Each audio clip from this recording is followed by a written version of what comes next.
सज्जनों, श्रीमद् भागवत गीता में भगवान वेद व्यास जी ने हमें एक बहुत सुंदर श्लोक दिया है, जिसका हम लोग वाचन अध्ययन करते रहते हैं।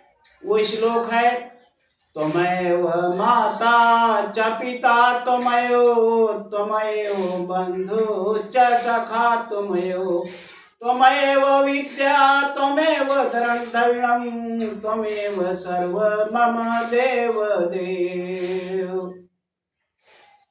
साथियों, परमपिता परमेश्वर ही माता है, पिता है, सखा है,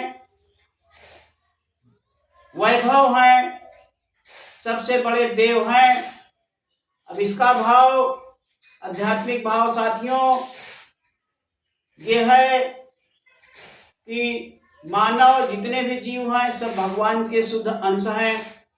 चाहे स्त्री हो चाहे पुरुष हो, सबके हृदय में भगवान का ही वास है। आत्मा में ईश्वर का निवास है। वो ईश्वर न स्त्री है न पुरुष है न नपुंसक है, वो सब कुछ है, सबके हृदय में व्याप्त हैं। जो हमारे पिता हैं, संसारिक पिता माता हैं, उनके हृदय में आत्मा के रूप में परमात्मा ही निवास करते हैं। माता के हृदय में भी आत्मा के रूप में परमात्मा निवास करते हैं। हमारे सखा, हमारे सज्जन, सबके हृदय में भगवान का ही वास है। इसलिए भगवान वेद व्यास महाराज जी लिखते हैं कि तुमेव माता च पिता तुमेव, आप ही माता हैं, आप ही पिता हैं, आप ही सखा हैं, आप ही भाई बंधु हैं, सब कुछ आप ही हैं। तो साथियों, जब ये आभास हम कर लेंगे तो हम ये पाएंगे कि हम सब तो एक ही हैं। वसुधैव कुटुंबकम, पूरा विश्व एक है, यहाँ कोई दूसरा है ही नहीं। जब ये आपको ज्ञान हो जाएगा तब आप छल कपट त्याग देंगे, क्रोध त्याग देंगे, मोह लोभ त्याग देंगे, बेईमानी त्याग देंगे, जितने भी दोष हैं सबको आप त्याग के एक अच्छा इंसान बन जाएंगे।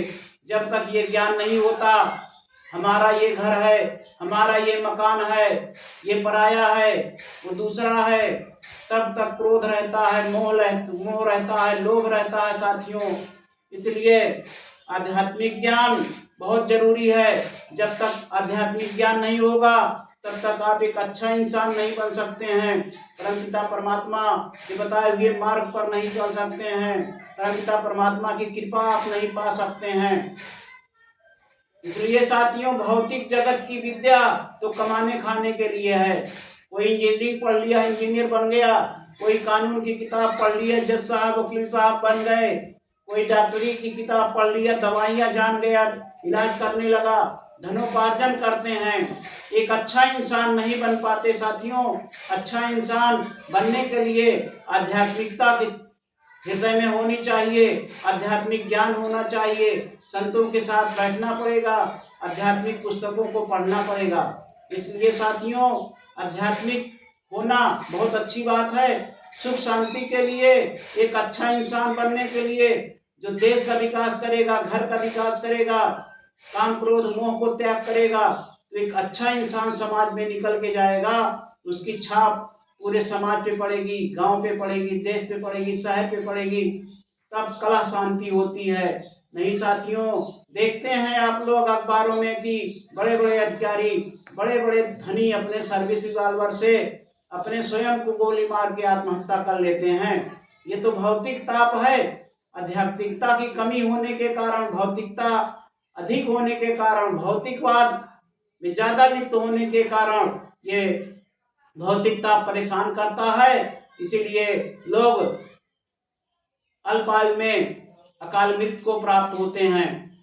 सुखमय जीवन बिताने के लिए भौतिक जगत की शिक्षा के साथ साथ आध्यात्मिक शिक्षा भी लेना चाहिए। ये अनिवार्य है। जब तक आध्यात्मिक शिक्षा नहीं लेंगे तब तक आप सुख की अनुभूति नहीं कर पाएंगे। जय हिंद, जय भारत, जय श्री रामचंद्र जी की।